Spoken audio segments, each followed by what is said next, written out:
Hey there, my amazing friend. So, I just finished reading this incredible book, Intuitive Eating for Every Day by Evelyn Tribal, and honestly, it's not just a book, it's a total game changer. The warm hug for your soul, especially if you've ever felt trapped in the endless cycle of diets and body worries. I picked it up because I've been hearing so much about intuitive eating, and I wanted to really get to the heart of what it means to heal your relationship with food and your body, and this book delivered so much more. It's truly a path to personally cultivating a healthy relationship with food, mind, and body, allowing you to tap into a profound strength by honoring your internal wisdom and body sensations. It feels like most of us have grown up in a world where we're constantly told what, when, and how much to eat by external rules, not our own bodies. And this is exactly what Evelyn Tribal calls diet culture. It's super sneaky, constantly rebranding itself as wellness or lifestyle, but its roots are always the same, promoting fat phobia, body shame, and a deep disconnection from ourselves. It's a system that sells us lies about quick, easy, and permanent weight loss, making us feel like failures when the diet inevitably stops working. The book argues that this tyranny of diet culture robs us of energy and brain space that could be used for pursuing our passions and purpose. It sounds intense, right? But she explains it with such compassion. So, how do we break free from this? The book introduces us to the 10 principles of intuitive eating. Now, this isn't just about food, it's a holistic, compassionate, self-care eating framework that treats all bodies with dignity and respect. It's a dynamic interplay of thought, emotion, and instinct, all rooted in listening to your body's sensations through something called interoceptive awareness. Let me walk you through some of these key ideas because they're really transformative. One of the first principles is to reject the diet mentality. This means truly letting go of all those diet plans and articles that offer false hope. It's about getting angry at the diet culture that has made you feel like a failure. It's a big step because if even a tiny bit of hope for a new and better diet lingers, it will prevent you from truly rediscovering intuitive eating. And once you start letting go of that diet mindset, the next step is to honor your hunger. This means keeping your body adequately fed with energy and carbohydrates to prevent a primal drive to overeat. You know how sometimes you get hangry? That's your body screaming for fuel. The book brilliantly describes this with the analogy of a crowded party. At first, listening to your body's hunger signals might feel like indistinct rumbling, but with focused concentration, the messages become clear. It's about giving your body that same level of attentiveness you'd give to an important text message.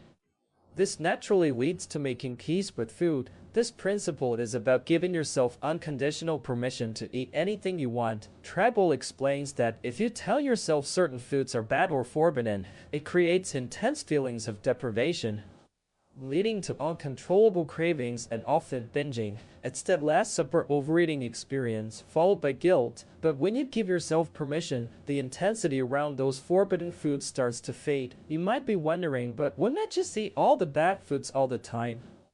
That's a common fear, but the book assures us that by consistently allowing yourself all foods, the novelty wears off and you discover what truly satisfies you, rather than being driven by deprivation. This ties into challenging the food police. You know those thoughts in your head that scream you're good for eating minimal calories or bad for having cake?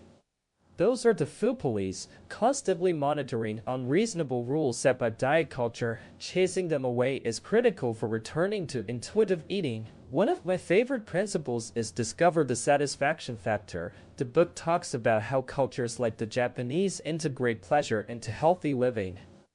Often, in our diet-obsessed world, we overlook the simple joy and satisfaction of eating. When you eat what you really want, in an inviting environment, it's a powerful force for feeling content.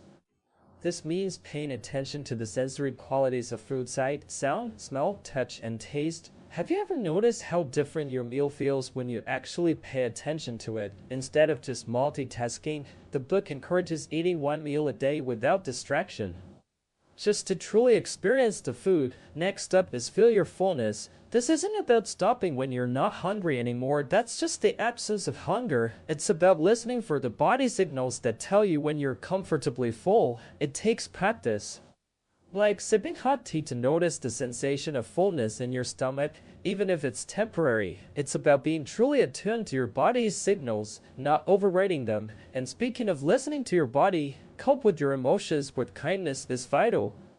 The book acknowledges that we all eat for comfort sometimes, and there's no shame in that, especially if food was the only coping mechanism available during difficult times. However, it emphasizes that food won't actually fix feelings like anxiety, loneliness, boredom, or anger. Emotions are powerful guides that indicate our unmet needs. For example, anger can be the fuel you need to set boundaries or ask for what you deserve. A powerful insight from the book is that fat is not a feeling. Often when we say we feel fat, we're actually describing deeper emotional discomfort that needs to be addressed, rather than fixating on body size.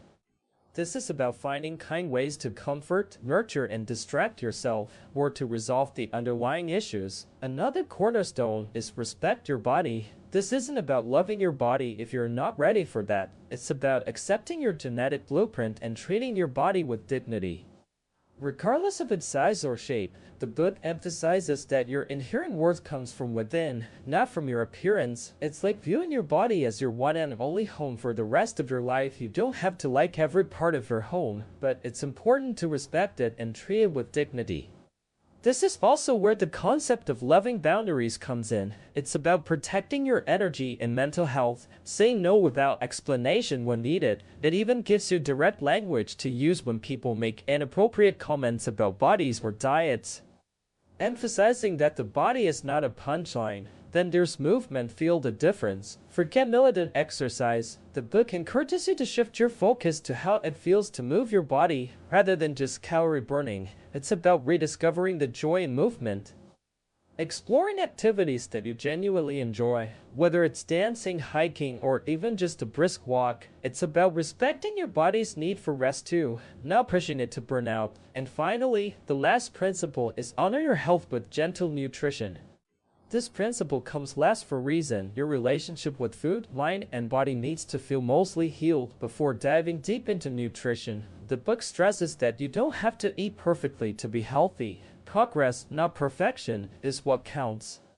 It reminds us that mental health is foundational to overall health, and stressing about every bite is not nourishing. It also provides a crucial perspective. Nourishment is so much more than the nutritional content of the foods we choose to eat. Throughout the book, Tribal emphasizes that intuitive eating is a journey, not a destination. It takes practice, patience, and intention. She consistently reminds us that you're not broken. The problem is diet culture, which has gaslighted us into believing we're failures for not succeeding at unsustainable diets.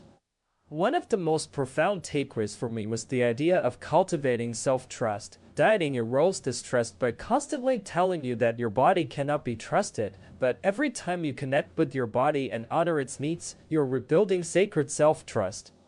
It's about recognizing your lived experience as your ultimate truth and authority, more powerful than any study or statistic. As Carl Rogers says in the book, experience is for me the highest authority. So what's my biggest advice after reading this? Be kind to yourself. The journey is about learning and discovery, not failure. It's okay if you stumble, because making mistakes is a normal and inescapable part of being human. This book truly helps you embrace who you are, reminding you that you're worthy of respect and dignity, and that your needs matter. It helps you reclaim the pleasure of eating, the joy of movement, and most importantly, inner peace with your body and mind. The book ends with powerful reminders, like how embracing this journey can help stop the legacy of diet culture in your family. It's not just about you, it's about changing the culture, one conversation at a time. This book is truly a blueprint for an intimate homecoming anchored in your own unshakable truth. If you're looking to heal your relationship with food and your body and reclaim your life from diet culture, this book is an absolute must-read. It's an empowering act of self-connection that can truly be life-changing.